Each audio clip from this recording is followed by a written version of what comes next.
Hello guys, welcome back to જીત સોલંકી અને blog. તો કેમ છો બધા મજામાં? તો આજનો મતલબ આપણે કોન્ટેક્ટ એના ઉપર છે કે મતલબ હાઉ ટુ આપણે શું કે બ્લોગિંગ કેવી રીતે પકડી, તો એના ઉપર છે ને કોન્ટેન્ટ બનાવવાનું છે. મતલબ માણસોની મતલબ મારા મતલબ એટલા બધા સબસ્ક્રાઈબર નથી, એટલા બધા વ્યૂ નથી, એટલી બધી છે ને ફ્રેન્ડ ફોલોઈંગ કે ફિલિંગ નથી રેડી. પણ મારે છે ને ઘરે છે ને બ્લોગ બનાવવાના છે. અને સ્પેશિયલ એક વ્યક્તિને છે ને મને રિક્વેસ્ટ આવેલી છે મેડમની. તો પછી એને મને કહેલું છે કે બ્લોગ કેવી રીતે બને. તો મેં કીધું કે મતલબ છે ને મારી વાઈટી ચેનલમાં છે ને એક એવો વિડીયો નાખી દઈશું કે આપણે બ્લોગ કેવી રીતે આપણે બનાવો રેડી. તો એના માટે છે ને अरे बाप रे, ये तो धोती खोल रहा है. એક આ અલગથી એક કોન્ટેન્ટ વિડીયો બનાવું છું. તો એને આપણે છે ને કેવી રીતે બ્લોગ બનાવ રેડી. તો આપણે કંઈ નોર્મલ આપણે ગમે તમે છે ને ગમે તમારે ફોન લઈ લેવાનો. સ્માર્ટફોન હોય છે કે એન્ડ્રોઈડ ફોન છે, ગમે એક તમારે ફોન લઈ લેવાનો. આઈફોન હોય તો આઈફોન હોય છે, મતલબ સેમસંગ હોય, ગમે એક ફોન લઈ લેવાનો. અને પછી તમારે છે ને વિડીયો ચાલુ કરીને આવી રીતે બોલવાનું ચાલુ કરી દેવાનું રેડી. આવી રીતે ફોન રાખવાનો. અને પછી તમે વિચારો કે મતલબ આવી રીતે આપણે ફૂલ પ્રોફિટમાં મતલબ હજારોની મતલબ શું કે સોની મતલબ 100 જણા પાછળ હોય કે 1000 જણા પાછળ આપણે છે ને જરાવી ગભરાવાનું નહીં. અને આપણે છે ને બોલવાનું ચાલુ કરી દેવું. આપણે મતલબ ગમે એક્ટિવિટી કરવાની હોય, મતલબ નાનું હોય કે મતલબ ઘરમાં આપણે રસોઈ કરતા હોય તો રસોઈનો બનાવી નાખવાનો. પછી ઘરમાં ક્યાંક બહાર ગયા હોય તો ટ્રાવેલિંગનું બનાવી નાખો. અને ઘરમાં રસોઈ બનાવતા હોય તો પછી એનો ફૂડ બ્લોગ બનાવી નાખો. અને પછી મિની બ્લોગમાં તમને ખબર હશે મતલબ ક્લિપ નાની નાની ક્લિપ નાખી દેવાની. અને પછી એમાં આપણે છે ને આપણો વોઇસ રેકોર્ડિંગ આપણે રેકોર્ડિંગ કરી અને પછી એમાં આપણે છે ને ગીત નાખી દેવાનું. અને મેઇન વાત તો એ છે કે આપણે છે ને યુટ્યુબના આલ્ગોરિધમ પ્રમાણે એમાં છે ને આપણે છે ને ગીત નાખવાનું જરાય નહીં. રીઝનમાં એ છે ને ડાયરેક્ટ કોપીરાઇટ આવી જશે અને આગળ જતા ફ્યુચરમાં તમારો વિડીયો છે ને બ્લોક થઈ જશે. તો એના માટે છે ને આપણે છે ને વિડીયોમાં કોઈ જાતનું છે ને ગીત સંગીત એવું નાખવાનું નથી. હા, તમે મતલબ તમારા ઓમથી તમારા સ્વરથી મતલબ ગાયેલું ગીત હોય ને એ તમે નાખી શકો છો. બાકી એના સિવાય અધરવાઇઝ કોઈ સોંગ નાખતા નહીં. રીઝન વાય કે છે ને ફ્યુચરમાં તમારો વિડીયો બ્લોક થઈ જાય. આ મતલબ મારો અનુભવ છે.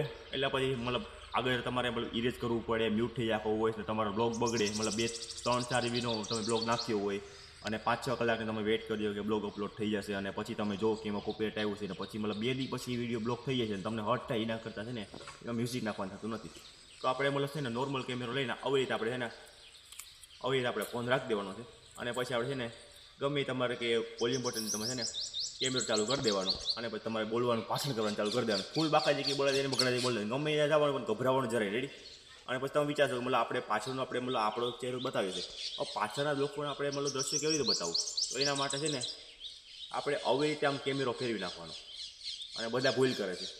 આવી રીતે આમ કેમેરો ફેરવે છે ને તો પછી આખું રોટેશન વિખાઈ જાય છે. અને આપણે એડિટ કરવાનું છે ને આપણે ફાટી જાય પૂરેપૂરી.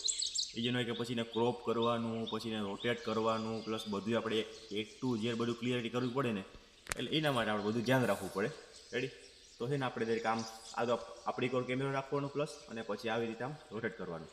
અને રોટેટ કરવામાં ધ્યાન રાખવું આપણે છે ને હાથ થોડોક મૂવીમાં ધ્યાન રાખવાનું.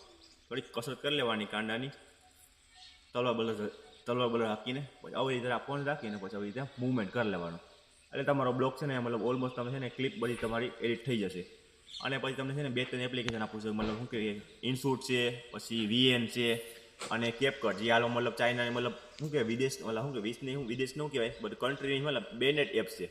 બટ એ તમે છે ને યુઝ કરી લેજો. મતલબ કેપકટમાં મતલબ ઘણા બધા એવા પ્રો મતલબ છે. અને જેમાં તમારે છે ને વોઇસ તમારે છે ને એકદમ સાવ ક્લિયર જાય છે. જેમ કે મતલબ આગળના વિડીયો મેં નાખેલું છે કે જેમ મારામાં છે ને વોઇસ બધો ક્લિયર જ આવે છે.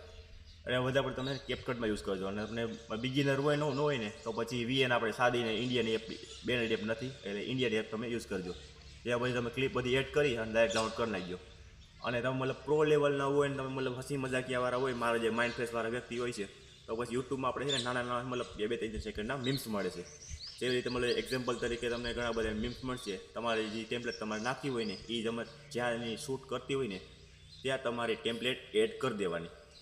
અને વધુ તો મતલબ એના માટે કંઈ કહેવા નથી માગતો કારણ કે તમે મતલબ શું કે સોશિયલ મીડિયા તમે યુઝ કરેલી છે. અને તમને બદલે શું કે યુટ્યુબમાં તમે સર્ચ મારી એને માધ્યમથી તમને બધી ખબર પડી જશે. તો પછી જાજુ તો કંઈ કહેવા માંગતો નથી. વધારે પડતા તમે સોંગ નાખતા નહીં.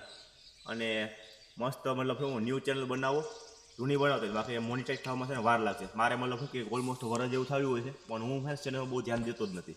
ખાલી મતલબ ક્યાંક ટ્રાવેલિંગમાં જાઉં ત્યારે મતલબ બ્લોગ શૂટ કરું છું. બાકી બધું કંપનીના કામો પડ્યો હોય છે. એટલે પછી મોનિટાઈઝમાં મને કંઈ પડ્યું નથી ને એમાં મતલબ બહુ રસી નથી. આ તો ખાલી મારા શોખ ખાતા છે એનો વિડીયો બધું બનાવું છું. અને ખાલી ફ્યુચરમાં મારા છોકરા મારા બધા ઘડિયા વડિયા જોઈને એના માટે વિડીયો બનાવું છું.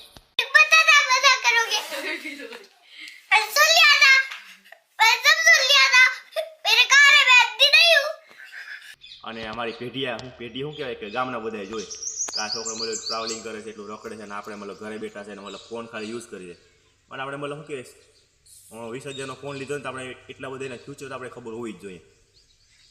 અને બીજું તો મતલબ બહુ જાદુ કંઈ કહેવા માંગતો નથી, બટ શું કહેવાય એન્જોયમેન્ટ કરો. અને હવે આપણે મતલબ અહીંથી આગળ મતલબ ટ્રીપ તરફ નીકળીએ. માધુપુરમાં આપણે ટ્રીપ આપણે રખડી લીધી છે. મેળામાં રખ્યા હતા, બટ મેળામાં 3-4 ચરખા હતા, મતલબ ચરખા તો ઘણા બધા હતા, બટ બધા મતલબ ઓલમોસ્ટ બંધ થઈ ગયા હતા અને બાકીના રખડામાં જરાય હતું નહીં. અને પ્લસ આજે પહેલાં મેળામાં એટલું બધું કંઈ ખાસ હતું નહીં.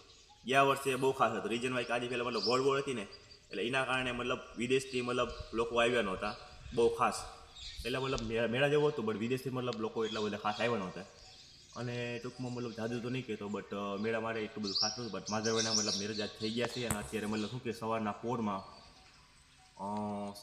મતલબ દ્વારકા જાન ગઈ છે અને પાછી રિટર્ન થઈ જશે સાંજકના. તો જય દ્વારકાધીશ, જય માધવરાય, જય સોનબાઈમાં.